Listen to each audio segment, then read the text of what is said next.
busy siya. Good morning mga kaberks. What's up mga kaberks? Gandang araw, tanghali at gabi. Saan ba kayo sa sulok naman daw mga kaberks? I hope magandang araw nyo today. Yan, naglilipit si Jen. Busy siya mga kaberks. Inaayos niya yung pang-picnic. Saan ka ba magpipiknik? Ayos ko lang po para pag kailangan ko. Ayos siya. Dadaputin mo na lang. Ayan, nagigising ko lang. Tapos, ayos lang ako sa dali. Magbibigyan. Hinabos ng toothbrush. Pupunta ako ng hagdan mga kaberks. Sasaglitin ko lang yung hagdan. Eh si Jenna, naglilipit siya. Tingnan ko yung mga ano dito kung ano. Naglilipit siya ng mga gamit. Mga expired. Tingnan ko kung may baka mamaya may mga expired. Mga sangkap. Sisawat siya rin tulog pa. Uy, pumasok na sila yun. Pumasok pa. Pasok pa sila sa school. Pasok pa pala siya rin hanggang bukas. Akala ko nung nakaraan, wala na siyang pasok. Si Sam lang pala wala ng Hindi pasok. yun, nag-aaral na yata sila sa restaurant. Parang nagkukumplit yata sila ng mga ibang menu nila. Sila yung mga bulaklak na dyan. Mga kaberks. Buhay na buhay. Galing nyo. Tingnan mo to. Ito yung kauna-unahang nag-bloom. Ay, ito ba yung binigay ko sa'yo? Nung Valentine's Day. Tapos, ito yung No Mother's Day. Diba? Gagawin yung bulaklak na dyan. Ito yung kauna-unahan. Bago mo pa binigay nung Valentine's. Ito. Kasi ito yung galing kay Ate Tere. Ito yung Mother's Day. Mother's Day. Kay Kay Ate, hindi. Galing kay Ate Jess yan. Tignan mo wala akong nalulugas. Kaya nga. May date yun nilagyan ni Ate Jess. Nasinulat doon, no? Tingnan mo sa label. Tingnan natin. Papel. Oo. Tingnan mo yan kung kailan niya binigay. Ay, ba't nawala?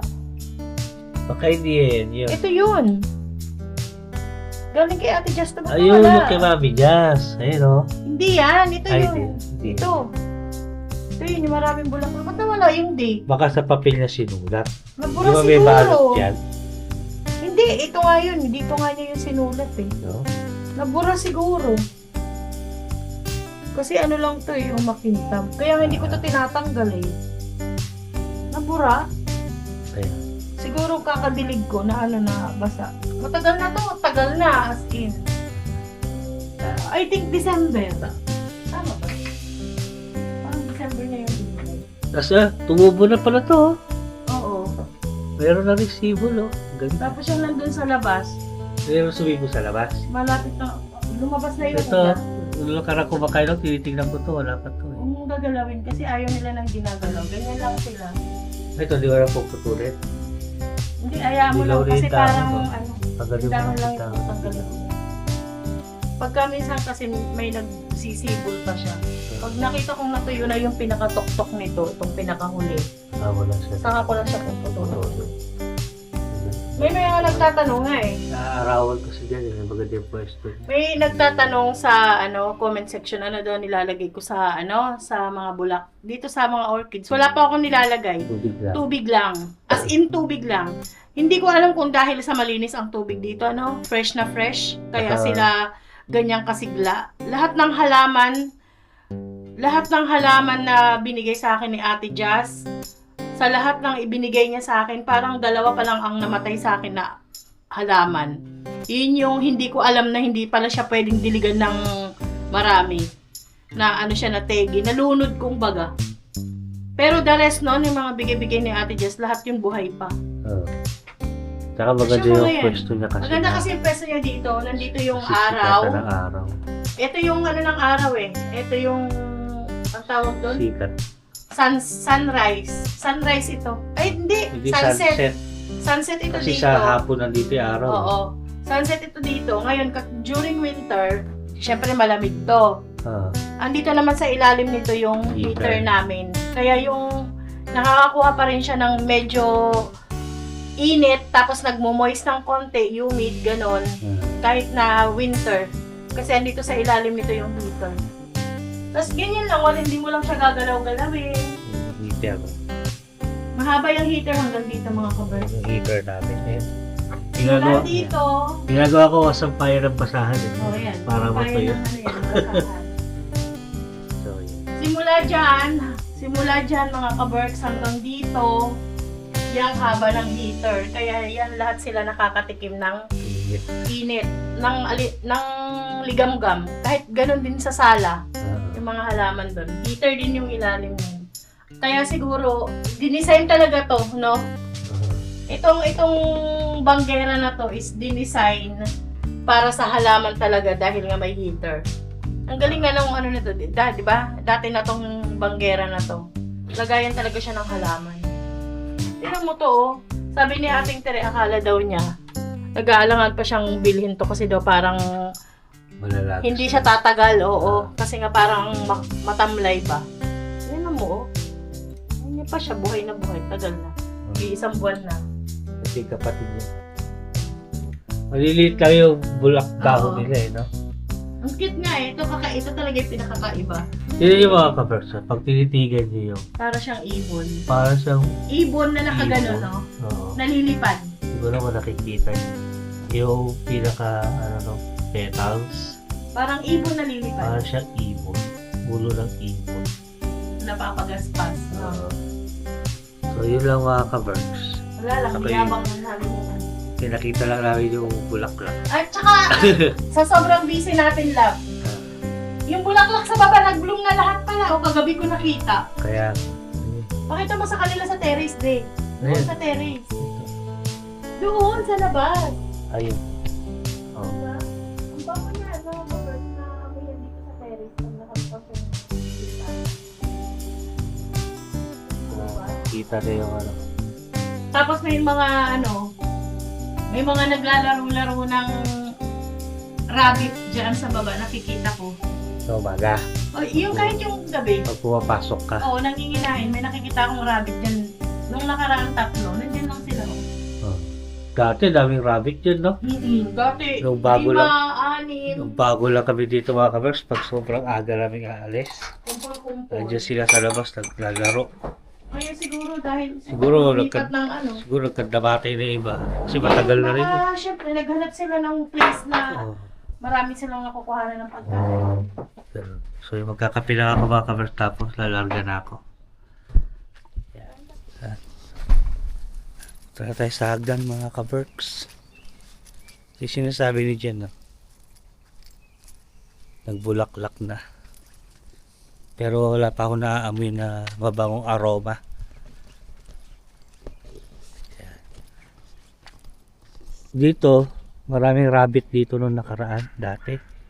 Yung bago kami dito, pagising namin sa umaga, nakatumpok-tumpok sila dyan. Grupo-grupo sila. Tapos ngayon, wala na masyado. Mangilan-ngilan na lang, 2, 3.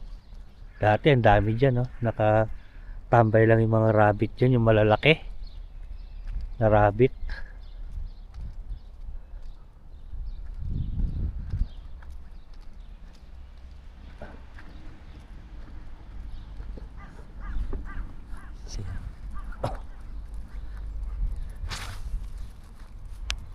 Sagutin ko na yung hagdan, si papasyalan ko yung hagdan para tayong complain mga kaberks.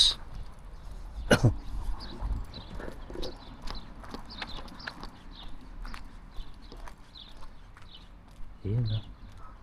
Putol na sila naman puno dito.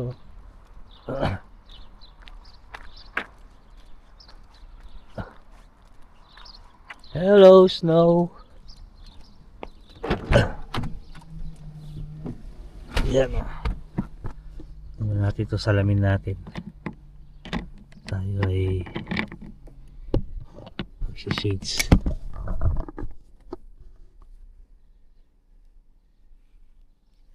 Yan. Sarap sa mata nito eh. Kulay green na green lalo yung mga puno.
hagdan mga ka-Berks. Yan. Napaglagyan na tayo ng oras. Check natin. Baka tayo matikitan. Dami lumilipad yung pollen, no? Yung ano ng dandelions. Kuhanin ko lang itong basahan.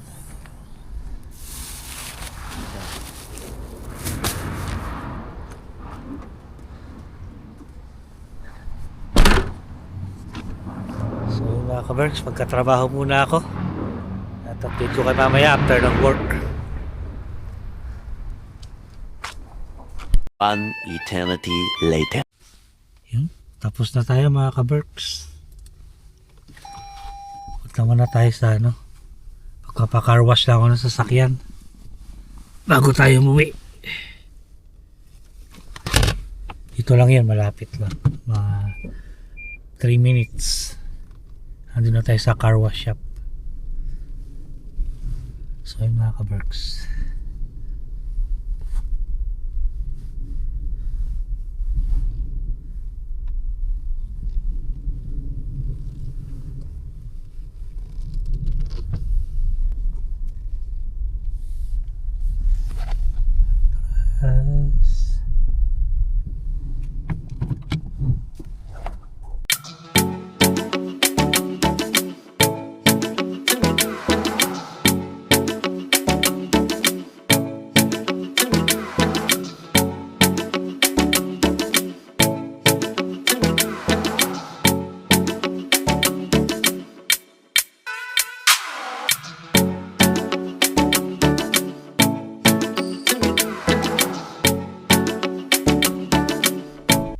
Uwi na tayo mga ka-Berks.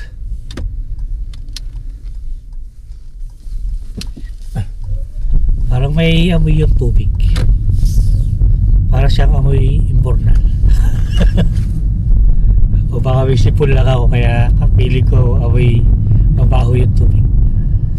Pero hindi, amoy ano siya eh. Amoy pusali. Yung tubig na ano. Parang siya na-stuck na tubig na matagal. Ngayon ako ulit ako siya nag-car wash dyan. Kaya ngayon ko lang napansin. Kasi doon ako lagi sa kapila.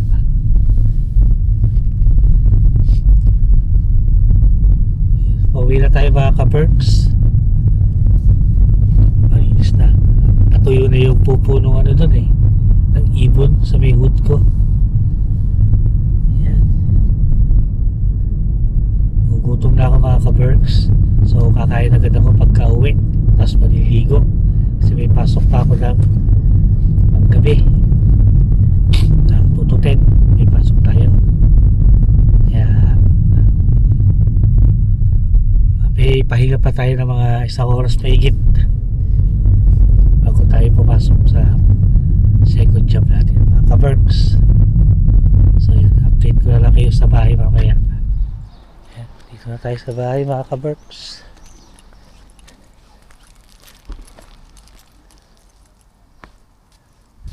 Nilabas nila yung mga upuan, no?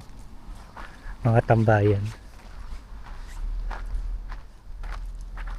Sana magkaroon kami ng barbecue place dito sa lugar namin para meron kaming ano, lugar pagka ganitong season. Sarap mag barbecue, sarap mag ihaw-ihaw. Sana magkaroon kami dito kahit na banda dito, ayan, banda dyan para may tambayan.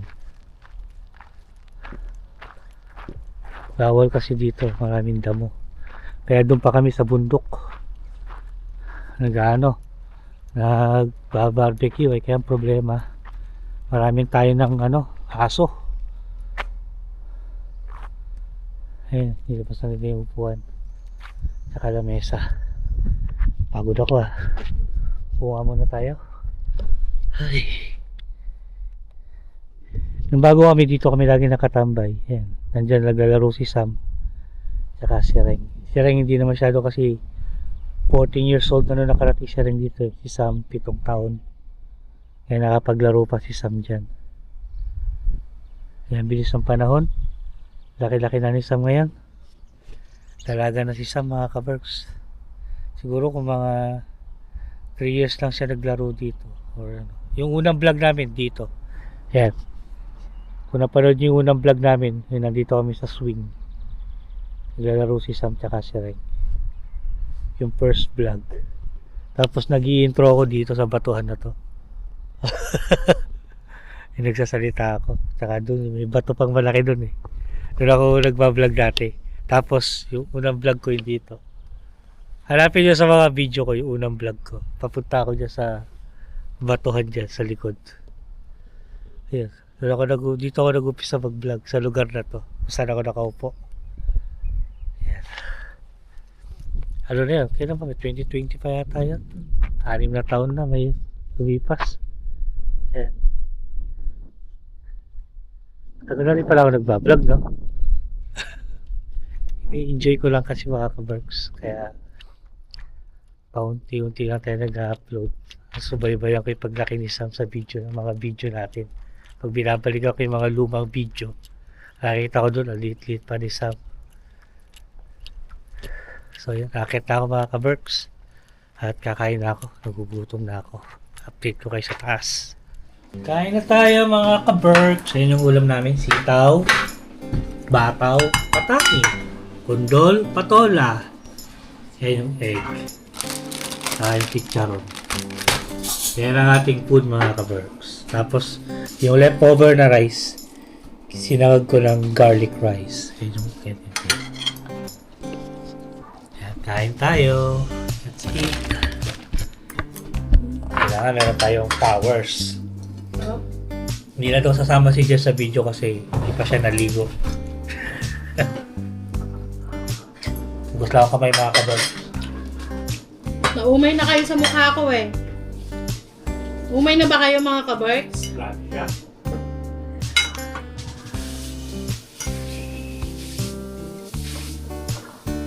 Pakidala ang tubig. Sam, kain na. Kaya tayo mga kaberks. Ito yung ating ulam for today's video. Sam, patay mo na yung ilaw. Sitaw. Adobong sitaw tayo mga kaberks. Ang sahog niya ay Charon. chicharon. Ayan. Yung ating food. Kain tayo. Tapos meron tayong sinangag. Tapos itlog. Ebon. Forever itlog. Kape. Meron natin almusal tanghalian. Hindi naman ano yung ako dito pwede. Ha? Tama ka? Tama daw siya. Okay. Tago ko lang yung ano. May tanong ako mga kaberks, totoo ba yung nababasa ko sa Facebook? Ha? Yung isang itlog daw 12 sa Pilipinas, dyan sa Pilipinas? Magkano itlog sa atin dyan mga Totoo ba? Ito kasi ang isang tray, 15 pieces. Magkano? So, 3 ano? 3 euro and 29 cents yung 15 pieces na itlog malalaki, large na yun mga kaberks.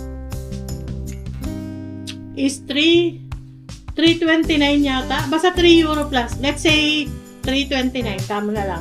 O 3.50. pumapatok sa atin ng 200 plus. Wait lang. 210, mga ganun. Ang palitan ngayon ng euro 70. ay ang palitan ng euro ngayon is 70 to 71. So ilalagay nating 70 lang times 3 euro and 50 cents kamo na lang. 245 yung isang tray, 15 pieces. So divided by 15. 16 pesos isang peraso. Pumapatak 16 pesos. Pero totoo ba?